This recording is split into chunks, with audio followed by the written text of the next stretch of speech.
Jonathan, I've made a decision. We're going, wait for it, Jonathan, BYOD. In case you didn't know, it means personal devices, flexible working. We're very progressive. Right, Charles. And can I ask, how are you protecting the data on those devices? Jonathan, we trust our team. Charles, that wasn't the question. Well, they have passwords. Well, for example, can they copy a confidential client email from Outlook and paste it into, I don't know, WhatsApp? No? Charles, that was kind of a question, not a statement. Well, presumably not. Presumably? Can they? Right now, on an unmanaged personal device? Yes, absolutely can. Jonathan, that seems like a significant oversight. It's not an oversight, Charles. It's the default, unless you configure it properly. Well, can it be fixed? Yes, what we can do, Charles, is protect the data inside of the apps without enrolling the device or touching anything personal on their phones. Wait a moment. You can control the data without controlling the phone? Yes. Well, why didn't you say that? Charles, you didn't ask me. All you did was announce a new BYOD policy. Well, I'm asking you now. Okay, let me show you. Now, BYOD is one of those policies that sounds great in a board meeting, but when it reaches the IT department, it becomes a bit of a nightmare. Because here's what actually happens. Staff start using their personal devices. They access Outlook, Teams, and OneDrive. They download client files. They collaborate. And it all works until it doesn't. And when something goes wrong, like a lever walking out with client data, or a device getting lost, or someone pasting a confidential email somewhere it shouldn't be pasted. And then IT get the call, even though IT never approved the setup in the first place. Now, here's the uncomfortable truth most businesses are sitting with right now. If your staff can copy company data from Outlook and paste it into their WhatsApp, their personal Gmail, or even the notes on their iPhone, you've not got a BYOD policy. No, you've got a hope policy. Now, most people think they've only got two options when it comes to smartphones. Option 1, fully enroll every personal device into Intune and control the phone. But that doesn't work because people push back, HR gets involved, and no one ends up happy. Or option 2, do nothing. Just trust people and hope for the best. But there's a third option, and it's the option that most organizations aren't using. You can manage the data on the phone, but not the phone. Now, Microsoft call this app protection policies. And when you combine app protection policies with conditional access, your business gets genuine data control on personal devices without a single device getting enrolled. And that, ladies and gentlemen, is what we're looking at today. Now, let me explain the concept before we dig into the portal, because it's worth understanding why this works. When you enroll a device into Intune, you're managing the whole phone. It's great. It means you can push configuration. You can enforce compliance. You can even remotely wipe it. Basically, you've got full control, which is great for corporately owned devices. But on people's personal devices, they just don't want that. And quite honestly, they shouldn't have to have it. So app protection policies come to the rescue. They work differently. Instead of wrapping a security policy around the actual device, you're wrapping your security policy around the apps that access company data. Now, think of this like a walled garden inside of the phone. Outlook, Teams, OneDrive, the Office apps. Everything company related sits inside that walled garden. The rest of the phone, so personal photos, personal apps, personal messages, they're all completely untouched. Now, inside of your walled garden, you've got some control. You can control whether, for example, a PIN is required to open company applications. You can control whether company data can be copied, and pasted into unmanaged applications. You can also control things like whether files can be saved to personal storage, like, for example, the camera roll. And what happens if someone leaves the business? Well, you can selectively wipe just the company data from the phone. You don't have to wipe the whole phone, just the work content. So the actual phone stays personal. The data stays protected, and that is the difference. So let's take a look at how this works in action. Okay, app protection policies. So I'm logged into the Microsoft 365 Admin Center, but I want to be in Intune. So I'll launch that. Okay. I'm then going to go into apps. Okay. Notice where we're going. We're not going into devices. We're going to apps. Okay.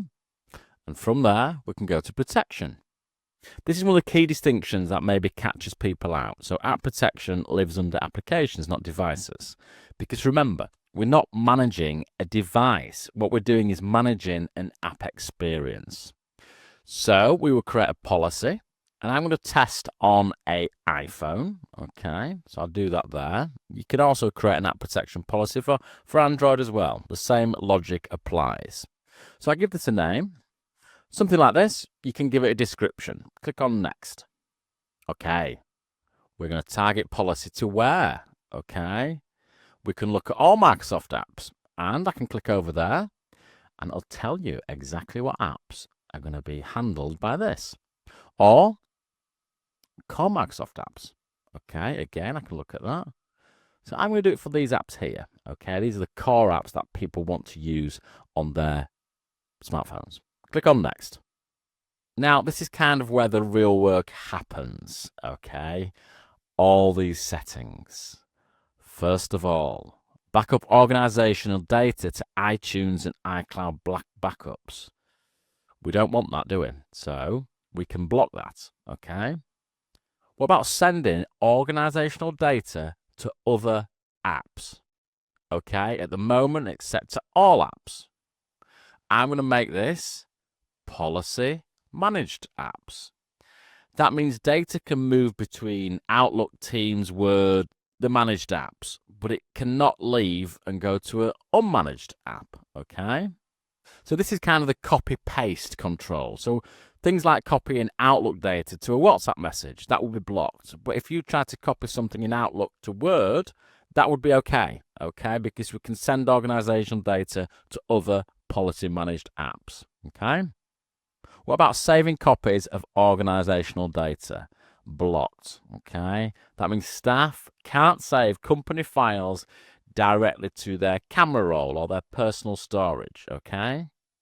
Again, we can allow users to save copies to selected services if we want to, okay? I'm happy to leave this as any dialer app, okay? We can scroll down to here. What about receiving data from other apps? Okay, I will set that to policy managed app again. So it keeps the boundary clean both ways. So I can't copy data from WhatsApp into Outlook. Okay. Again, restrict, cut, copy, and paste between other apps. Okay. Policy managed apps with pasting. Okay, we can leave that as it is. We've got a character limit if we want to use that. Scrolling down again. Yes. So we want all the organizational data on that device to be encrypted, okay? Sync policy managed app data with native apps or add-ins, we can block that. What about printing data, okay? That's a bit of a security problem, so I'll block that. Okay, what about web content transfer, okay? Microsoft Edge, okay? Scroll down a little bit more. Click on Next. Now, PIN for access, okay? We're going to enable this, okay? We require it. So even if the phone is unlocked, users would need a PIN to open Outlook or Teams. That's kind of an extra layer on top of the device lock. So maybe useful for shared households or nosy family members, that type of thing, okay? PIN type, we can put numeric or passcode. Simple PIN, let's click on here. So that would rule out things like 1, 2, 3, 4, okay? So you can block that if you want. Minimum pin length, obviously, you might want to enter that to be 6 or something like that. Touch ID instead of PIN. Yeah, we'll allow that. So a few settings here you can work through. Recheck the access requirements after so many minutes, okay? So if someone puts the app in the background and comes back, they'll be prompted again. That's half an hour. You can lower that if you want to do that, okay? Click on Next. And then we've got some conditions here, okay? So maximum PIN attempts, 5. The action will be to reset the PIN, okay? You can choose wipe data, okay? If someone's entering it so many times, we can wipe that data from the device. We've also got some offline grace periods, okay, where we can block access, we can wipe data there. Again, we've got some other bits here. So if it's jailbroken, we can block access. We've also got things like if it's running a minimum iOS version, okay, we can also block access. So a lot of different things we can do here, okay, a lot of options. Click on Next. Now, this would probably be all users, so I would add a group in here. Select all users from here. You might have a specific BYOD group or something like that, but in most cases, it's going to be all users, okay? So there's no device enrollment here. There's no MDM profile on the phone. This is very kind of low touch for users. Click on Create, and we have our policy there. Okay, bit of a demo. I've got an iPhone. So I go into Outlook. Look, your organization requires this account's data to be protected with a PIN. Okay, so I can put a PIN in. Confirm it. Okay, so our test user has got an email. And it's confidential data. Okay. So maybe our test user, who's called Colin, maybe he's a little bit naughty and he thinks, well, I'm going to copy this out of here. Okay, he copies. Something like that. Copy. Okay, and he's going to put that into a notes on his iPhone. Okay. So he types in here, confidential data, and he copies it in. And he gets this message here, look. Your organization's data cannot be pasted here. If you remember, we set that all up within our app protection policy. So all those settings now, we've got a PIN to enter the app. We can't copy out. All that was achieved with our app protection policy. But there's one more thing, okay? Something else I want to flag to make this a complete solution. App protection policies protect the data inside supported apps, but they wouldn't stop someone from opening Safari on their iPhone and signing into Outlook on the web. That would bypass the managed app entirely, okay? So there's a bit of a gap. But that gap is easy to close, okay? And we close that with a beautiful conditional access policy. So we're going to Entra. We go to Conditional Access, okay? We'll create a new policy. I will give this a name, something like this, okay? I will plumb that to all users, or if you've got a BYOD group, you can do it to them, okay? The target resources, all cloud apps, okay? We look in conditions. And we're going to target this at some device platforms, okay? Yes. Android, iOS, okay? Click on Done.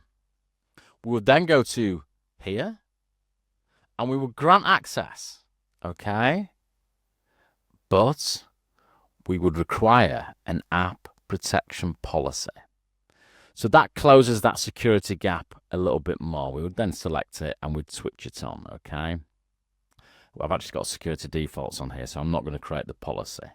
But together, app protection has handled the data, and now conditional access handles the bypass. So together, you've got a nice BYOD solution for your smartphone. Now, I hope you've enjoyed today's video. Managing personal smartphones in a business is still a big problem. But Microsoft has the answer. I look forward to seeing you again soon.